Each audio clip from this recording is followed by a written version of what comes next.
बिस्मिल्लाहिर्रहमानिर्रहीम अस्सलाम वालेकुम। मैं हूँ आयशा और आप देख रहे हैं आयशा फूड सीक्रेट्स। आज मैं आपको बताऊंगी कि दही या दूध की मलाई से कैसे बग़ैर मक्खन निकाले आसान से तरीके से देसी घी निकाला जाता है। बहुत ही आसान तरीका है और बहुत ही ज़्यादा खुशबूदार ये खालिस देसी घी बन के तैयार होता है। तो फटाफट से इसको करते हैं स्टार्ट।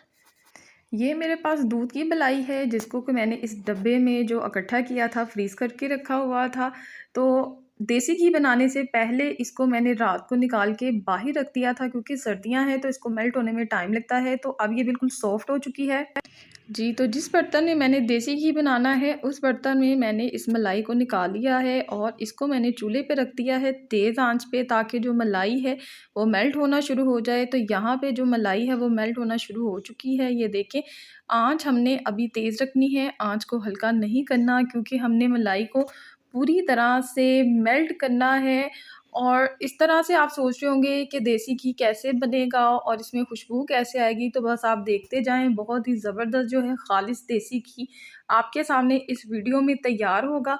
यहाँ पे आपने आंच को तेज़ रखना है और मलाई को पूरी तरह से मेल्ट करना है। यहाँ पे मलाई जो है पूरी तरह से मेल्ट हो चुकी है और अभी आपने आंच को तेज़ ही रखना है और तेज़ आंच पे इसमें एक उबाल आने देना है।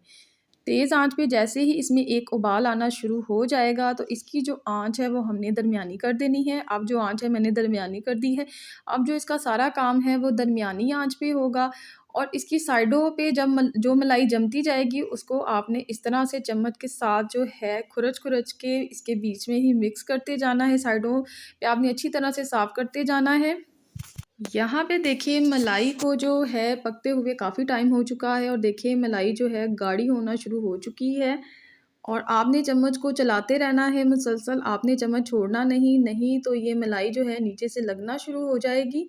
तो आपने जो आँच है वो दरमियानी रखनी है और चम्मच को आपने मुसलसल चलाते जाना है और साइडों से आपने साफ़ कर के जो है इसी तरह से मलाई के अंदर मिक्स करते जाना है। तो इस स्टेज पे अब एक चीज़ डालूँगी जिसकी वजह से ये खुशबूदार घी बनेगा।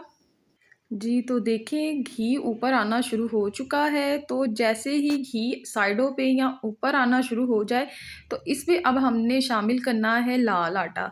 इस लाल आटे की वजह से आपका जो देसी घी है, वो बहुत ही ज़्यादा खुशबूदार बनेगा। 2 टेबलस्पून आपने इसमें लाल आटा शामिल कर देना है। व्हाइट आटा शामिल नहीं करना, इसमें लाल आटा जाएगा और लाल आटा जो शामिल करने के बाद इसको हम इसी तरह से मिक्स करते रहेंगे, यानी कि चम्मच को चलाते रहेंगे और मलाई को जो है हम मिक्स करते रहेंगे ताकि मलाई नीचे से लगे ना। तो ज़बरदस्त सा जो देसी घी है वो बनना स्टार्ट हो चुका है। जी, तो देखिए ज़बरदस्त सा जो देसी घी है वो बनना शुरू हो चुका है। मलाई जो है सारी वो इकट्ठी होना शुरू हो चुकी है। तो अभी भी हमने इसको मज़ीद जो है वो पकाना है। जी, तो देखिए ज़बरदस्त सा जो देसी घी है वो तैयार होना शुरू हो चुका है और मलाई जो है बिल्कुल दानेदार की शक्ल में आ चुकी है। लेकिन अभी हमने इसको मज़ीद पकाना है ताकि ये जो वाइट-वाइट आपको दानेदार मलाई नज़र आ रही है, इसको हमने बिल्कुल क्रिस्पी ब्राउन सा करना है। आपने इसको इसी तरह नहीं छोड़ना। बिल्कुल, जब ये इस तरह से ब्राउन हो जाए तो आपने चूल्हे को बंद कर देना है। बिल्कुल इस तरह से ब्राउन होना चाहिए, इससे मज़ीद आपने इसको ब्राउन नहीं करना, नहीं तो ये स्याह पड़ना शुरू हो जाएगा।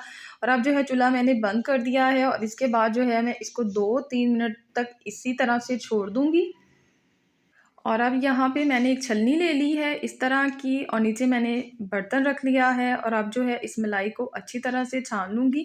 इसको थोड़ा-सा क्रिस्पी और ब्राउन करना इसलिए ज़रूरी होता है कि जब आप इसको छानेंगी तो अगर आप व्हाइट-व्हाइट रखेंगी तो वो सारा जो है आपके देसी घी में शामिल हो जाएगा और फिर देसी घी बिल्कुल अच्छा नहीं लगेगा। तो इसलिए इसको थोड़ा-सा क्रिस्पी और ब्राउन करना ज़रूरी होता है। तो यहाँ पे जो है मैंने इसको छान लिया है मोटी छलनी में। तो अब जो है मैं चम्मच के साथ जो इसको इस तरह से जो थोड़ा-थोड़ा सा इसमें घी है उसको निचोड़ लूँगी ताकि अच्छी तरह से जो देसी घी है वो बर्तन में निकल आए। आपने बिल्कुल अच्छी तरह से इसको प्रेस कर के निकालना है ताकि अच्छी तरह से जो देसी घी है वो हमारे बर्तन में निकल आए। देखिए मैंने मोटी छलनी से छाना है तो फिर भी नीचे उसका जो हल्का-हल्का सा ब्राउन है वो आ चुका है। और ये जो है इसको आपने वेस्ट नहीं करना, इसमें आप चीनी या शक्कर डाल के इसको आप खा सकते हैं। जी, तो यहाँ पे जो है मैं एक दफ़ा देसी घी को और छान लूँगी। ये चाय वाली जो छलनी है, इससे मैं छानूँगी। पहले मैंने मोटी छलनी से छाना है और अब जो है मैं चाय वाली छलनी से छान लूँगी। तो देखें जी, ज़बरदस्त सा जो देसी घी है आपके सामने बन के तैयार हुआ है और कितना ये येलो-येलो सा देसी घी निकला है। आपको देख के ही पता चल गया होगा कि कितना ज़बरदस्त देसी घी बन के तैयार हुआ है। तो आपने बिल्कुल इसी तरीके से देसी घी को तैयार करना है। जी, तो उम्मीद करती हूँ कि देसी घी बनाने में अब आपको कोई मुश्किल नहीं आएगी। अगर आपको ये वीडियो अच्छी लगे तो आपने वीडियो को लाइक ज़रूर करना है और इसके साथ आपने शेयर करना है ताकि दूसरों की हेल्प हो सके। और अगर अभी तक आपने मेरे चैनल को सब्सक्राइब नहीं किया तो कर लीजिए। मिलूँगी नेक्स्ट वीडियो में, इजाज़त दीजिएगा। अल्लाह हाफ़िज़।